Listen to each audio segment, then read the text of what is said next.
Wakoze cyane wowe wamaze gukora subscribe kuri Today 250. Nawe ushobora kuba utwumvise ari ubwa mbere, reka nkubwire ngo ntugende udakanze aho hasi kuri iyo buto y'umutuku kugira ngo amakuru yose n'ibiganiro dushyiraho bijye bihita bikugeraho gatanu kuri gatanu. Uyu munsi inkuru nkuzaniye ni inkuru y'umunyarwandakazi ukomeje guca ibintu ku mugabane w'Uburayi, by'umwihariko mu gihugu cy'Ubufaransa ndetse n'Ububiligi. Uyu nguyu akaba ari rwiyemezamirimo mu bushabitsi bugiye butandukanye. Yabitangiye akiri muto, ariko kuri ubu ngubu arakubwira ati ndi kubaho mu nzozi zanjye, kuko yatangiye no kwegukana ibihembo binakomeye ku mugabane w'Uburayi, nyamara mu by'ukuri byaratangiye ari inzozi. Nawe rero birashoboka ko ibyo wita inzozi uyu munsi, nudacika intege, nukomeza gukora cyane, uzabigeraho. Izo nzozi zawe zizaba impamo. Reka twigendere. Uyu bamwita PDG Brenda Thandi, yamamaye cyane hano mu Rwanda. Gusa nubwo yamamaye mu Rwanda, ariko aba ku mugabane w'Uburayi. Asanzwe atuye mu mujyi wa Paris mu Bufaransa, ariko no mu Bubiligi naho akahagira ibikorwa bigiye bitandukanye by'ubucuruzi. Kuri ubu ngubu rero PDG Brenda Thandi Mbata yamaze kwegukana igihembo gihabwa ba rwiyemezamirimo, kiri mu bikomeye cyane hariya mu Bufaransa, cyitwa GIFA d'Or 2024. Iki gihembo gihabwa abashoramari bafite amazu akodeshwa na ba mukerarugendo, barimo abatuye n'abakorera ingendo mu mujyi wa Paris na Bruxelles mu Bubiligi. Iki gihembo cya GIFA d'Or muri uyu mwaka ni ku nshuro yacyo ya 15 cyatangwaga. Kikaba cyarahawe uyu munyarwandakazi PDG Brenda Thandi Mbata nk'umunyafurika ukomeje gukora ibikorwa by'indashyikirwa kuri uriya mugabane. Ibihembo bya GIFA d'Or bihabwa abashoramari, ba rwiyemezamirimo n'abantu bahanze udushya ndetse bagejeje iterambere ku banyafurika, barimo abatuye ku mugabane wa Afurika ndetse n'abatuye i Burayi. PDG Brenda Thandi Mbata avuga ko yatangiye ubucuruzi akiri muto, kandi akaba yaranakuriye mu buzima bugoye mbere y'uko yerekeza gutura ku mugabane w'Uburayi. Birumvikana ko nawe yabaga muri Afurika, ndetse anakurira mu buzima butari bworoshye, butari bwiza cyane, ariko aza kugira amahirwe yerekeza ku mugabane w'Uburayi. Ubundi ibintu birahinduka, ibitekerezo biraguka, atangira ubushabitsi. Ibyari inzozi kuri we biza kuba impamo. Ubwo PDG Brenda yakiraga iki gihembo, yashishikarije urubyiruko, by'umwihariko abari n'abategarugori, gukomeza kwiteza imbere. Yavuze ko iyo umuntu akoze cyane agera ku nzozi ze, nk'uko nawe ari gukabya inzozi nk'umushoramari ukomeye i Burayi. Mu magambo yagize ati, ndashishikariza by'umwihariko urubyiruko, nibanda cyane ku bari n'abategarugori. Ndabifuriza ishya n'ihirwe, mbakangurira gukora kugira ngo mwiteze imbere, mutinyuka akazi, mwihangire imirimo, mugane ubucuruzi, mugerageze guhanga udushya, kandi mukore cyane kugira ngo mwiteze imbere, kuko iyo umuntu afite intego nziza, inzozi ze azigeraho nta kabuza.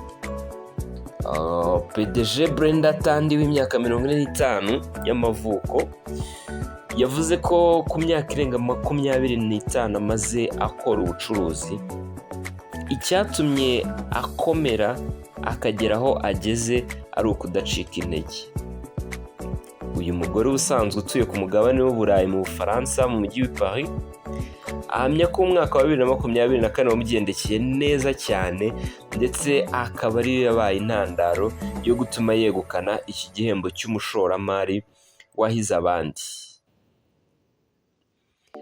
Tandy ubundi azwi yagiye afasha cyane abahanzi batandukanye hano mu Rwanda, ni naho hatumye izina rye rimenyekana rinagaruka mu matwi ya benshi, ubwo yafashaga abahanzi bagiye batandukanye bakomeye hano mu Rwanda, ndetse Bruce Melody yamuririmbiye indirimbo yise Brenda, agaragaza ko ari umugore ukwiye kubera abandi icyitegererezo. Mu magambo ye rero yasobanuye ibintu bigiye bitandukanye yagiye akora kugira ngo agere ku rwego agezeho uyu munsi rwo kuba yaba umushoramari ufite amazu agiye atandukanye, yaba mu Bufaransa ndetse no mu Bubiligi. Yavuze ko mu bikorwa bitandukanye yagiye akora harimo busheri, yacuruje busheri, yagize salon de coiffure,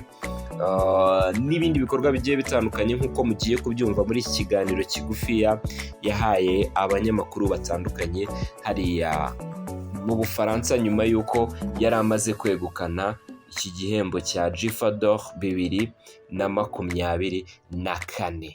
Reka nkureke ukurikire wumve mu magambo ye uko yabitangaje. Et message et mouvement, et quand j'avais 17 ans, de réveiller la femme de l'entrepreneuriat. Ça s'appelait Congo Assistance, je me rappelle, j'avais 17 ans.